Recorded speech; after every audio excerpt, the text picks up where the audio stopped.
Do you allow yourself to reflect on things at this point, or is it, how do you maybe keep your emotions in check for what's coming up?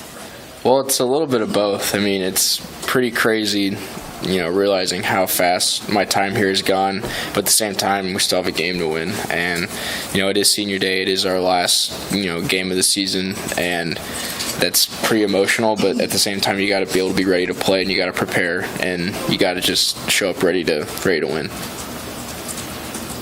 Sort of 50 games over your college career, 51 will be Friday. If you could tell your freshman self something now, what would it be?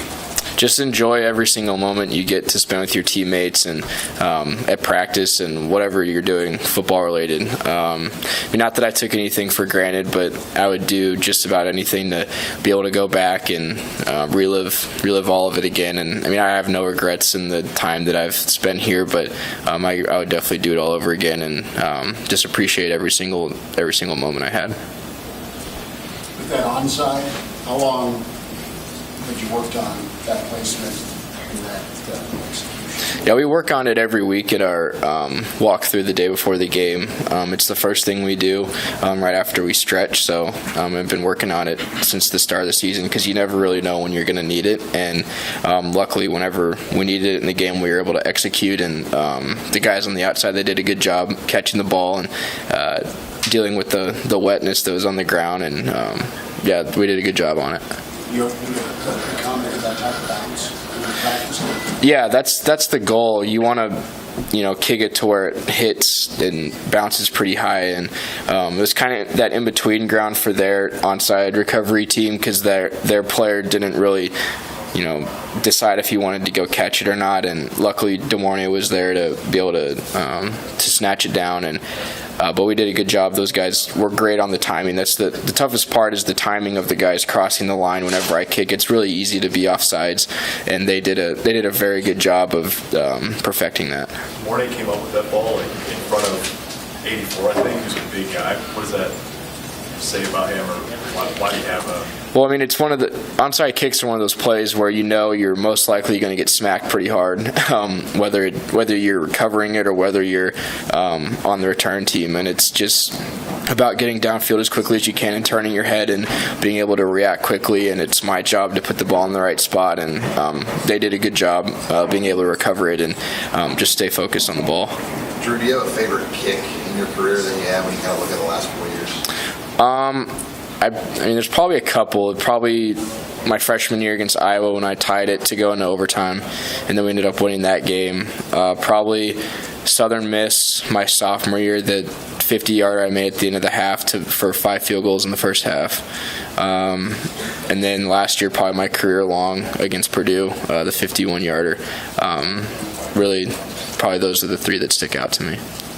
You mentioned you were a big part of that win over Iowa 3 years ago. How good would that feel that your senior year go out by beating a team that's kind of gotten the best of you guys the last couple of years? Oh, it'd be awesome. The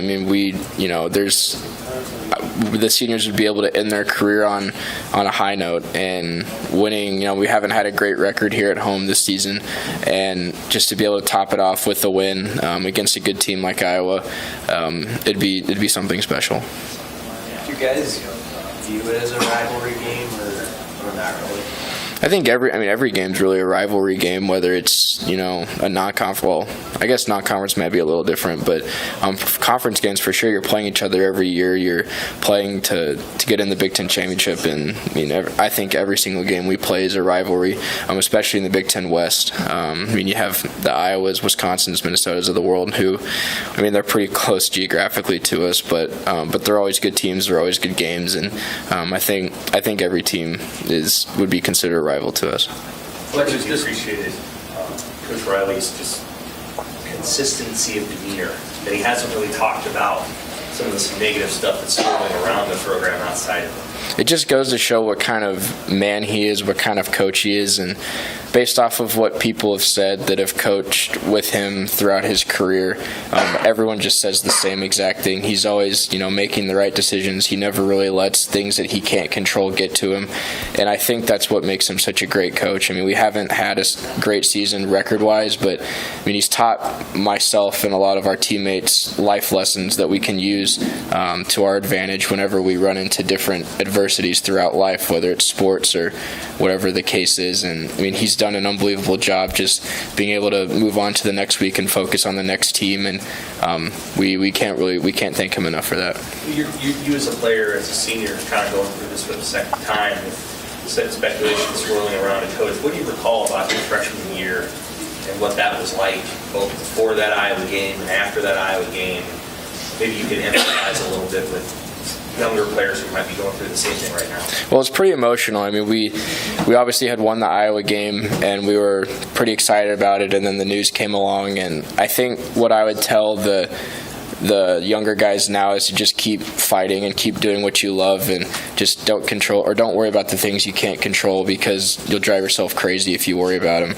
And I think you just got to stay consistent. You got to stay within yourself and do everything that you can do to become a better player, whether it's on the field or off the field. And I think that's the biggest thing, would be just to control what you can control, and everything will be just fine. Was there a moment after Bo was fired that you thought about, maybe I don't want to play you? What made you ultimately say, I want to stick around? Oh, God, no. This is the place that I've always wanted to be. I mean, whether I was, the starting kicker or whether I was redshirting that year, this is always the place that I've wanted to be. And I know that that's probably the first thought among a lot of players, and I get it. Guys want to play, but this has always been destination number one for me in my heart, and I'm lucky to be able to have lived it out. Is this a week that maybe you try and slow it down and take it all in and practice and whatnot? Yeah, I mean, I wish I could, but at the same time, it's just another week. It's another week of preparation to beat another good team, and we're gonna do all we can. And I'm just gonna take it like it is a normal week, like it's the first week of the season, and I'm just gonna do everything I can to do my job and make my kicks, put my kickoffs in the right place, and hopefully we can come out on top. Drew, what's next for you after this game, football-wise? I don't even know yet. I haven't even really thought about it. I want to end the season on a good note, and once you start to think about the future and think ahead, I think that takes away from your performance of what you're doing now. And I just try to live in the moment. That's what I was always taught from my parents and my high school coaches, was to just focus on what's in front of you and not look too far ahead.